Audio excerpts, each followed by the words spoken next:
Alors, je suis Yao Emmanuel, étudiant en commerce et administration des entreprises. Aujourd'hui, le projet que j'aimerais vous présenter, je l'ai nommé Goût de miel. À cet effet, j'aimerais rassurer les apiphobes, il n'y aura pas d'abeilles dans la salle. Soyez rassurés. Alors, je vais présenter suivant ce plan que voici. Dans un premier temps, donner le contexte de mon projet, ensuite donner ses objectifs et présenter le projet à travers les tâches et la stratégie d'exécution, puis passer en revue les forces et les contraintes, les ressources nécessaires et parvenir au budget.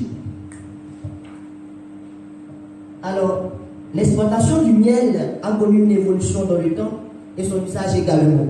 Aujourd'hui, le miel entre dans la fabrication de divers produits, dans le cosmétique, dans l'agroalimentaire ainsi que dans la santé. Et en Côte d'Ivoire, la production de miel s'élève à plus de 25 000 litres en 2017, seulement dans la région du Hambol.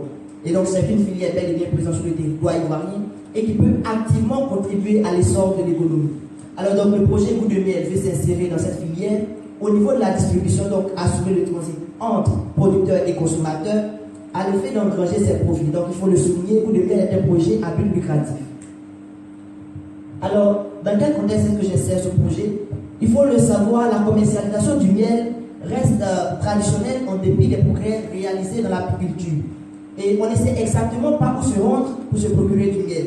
Et donc, on achète le miel par occasion. Et donc, il faut le dire, si le miel n'est pas disponible, cela n'annule pour autant pas sa nécessité. On a toujours besoin de miel et le besoin du miel se fait ressentir. Et donc, en Côte d'Ivoire, nous manquons d'une bonne structure formelle de distribution du miel. Et donc, le projet va répondre à ce problème. Et donc, à travers ce projet, au niveau commercial, je vise à innover dans la distribution de miel et également à rendre le miel facilement accessible, ainsi que ses produits qui en dérivent. Au niveau social, il faut le dire, on va créer de bonnes habitudes alimentaires chez les Ivoiriens. On pourra par exemple manger un bon gâteau au miel plutôt que de manger des gâteaux imbibés d'huile grillés sur 3 jours. Et on pourra également limiter chez les étudiants la prise de stupéfiants. Parce qu'on le dit, le miel crée des protéines qui agissent sur le fonctionnement du cerveau. Et donc en faisant la promotion de la consommation du miel et des produits qui en dérivent, on va aider les étudiants à laisser les stupéfiants pour cause de volonté d'accroissement de leurs résultats scolaires. Alors, en quoi consiste mon projet? Il s'agit simplement de créer un point de vente à libre service spécialisé dans la distribution de miel et des produits à base de miel. Et donc, on pourra vendre des produits de beauté, des produits alimentaires, du pain au miel, du gâteau au miel et tous ces produits. Et en fait, voici les tâches qui se dégagent de ce projet. D'abord, acheter nos produits chez des fournisseurs, les disposer en magasin et les vendre. Et donc, acheter du miel auprès des apiculteurs, acheter des produits industriels auprès des industriels, des producteurs. Également, acheter les fast-foods, les pains au miel, tout ça, chez les boulangers, chez les pâtissiers et autres, pour les revendre. Et donc, la stratégie d'exécution de ce projet, elle est toute simple. Nous allons d'abord trouver les outils de vente, c'est-à-dire un magasin et un site internet, parce que nous voulons employer l'influence du marché virtuel actuellement. Et ensuite, trouver les fournisseurs. Nos principaux fournisseurs sont les apiculteurs et les industriels, ceux qui fabriquent les produits à base de miel. Puis, employer les influences du merchandising et également des réseaux sociaux. Le merchandising, c'est la technique qui permet aux produits de se vendre eux-mêmes. Donc, conditionner le miel dans des emballages typiques, propres aux produits et les vendre.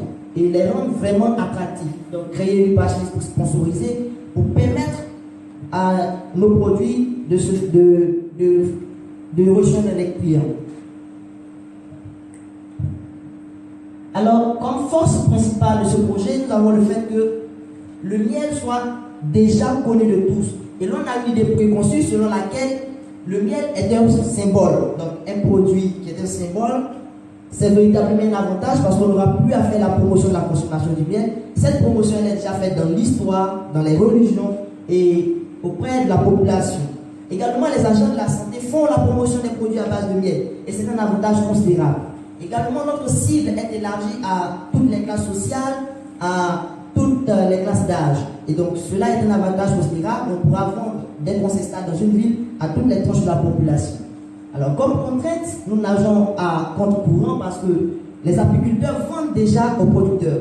Et donc, il va falloir les convaincre pour qu'ils puissent passer nécessairement par notre structure de distribution. Également, les apiculteurs vendent déjà leur production à des structures étrangères. Et donc, c'est une question d'approvisionnement, de pouvoir convaincre les apiculteurs de prendre leur production et de leur revendre. Alors, les ressources nécessaires. Naturellement, un lieu de vente, puisque nous parlons de distribution, ensuite de matériel, caisse et tout ce qui en dérive, puis les rayons pour la disposition de nos produits. Au niveau des ressources humaines, on a besoin principalement d'un gérant pour les ventes physiques et également d'un blogueur pour les ventes en ligne. Assez simple, nous allons également mettre en place un service de vente en ligne. Alors, le coût de réalisation. Voici comment il est présenté. D'abord, le local que nous estimons à 200 000 francs, la connexion Internet 45 000 francs. Alors, l'approvisionnement initial pour pouvoir d'abord, dans un premier temps, acheter nos produits, donc nous estimons à 250 000 francs. Alors, le rayon également que nous estimons à 90 000. Et les matériels caisse, ordinateur, lecteur code barre, avec tout ce qui ça peut coûter. Et le personnel, c'est-à-dire le gérant, et puis le blogueur. Et enfin, une marge de prévision que nous estimons à 100 000 francs pour les cas d'omission. Alors, donc, ce qui nous donne un total de 1 200 000 francs CFA. Alors, pour conclure, Arthur Schopenhauer disait, la difficulté n'est pas de voir ce que personne n'a jamais vu, mais de penser ce que personne n'a jamais pensé au sujet de quelque chose que tout le monde voit. Alors, le projet Goût de miel est une nouvelle pensée au sujet du miel que tout le monde a vu, et nous disons que innover dans cette filière peut activement contribuer à l'essor de l'économie. Je vous remercie.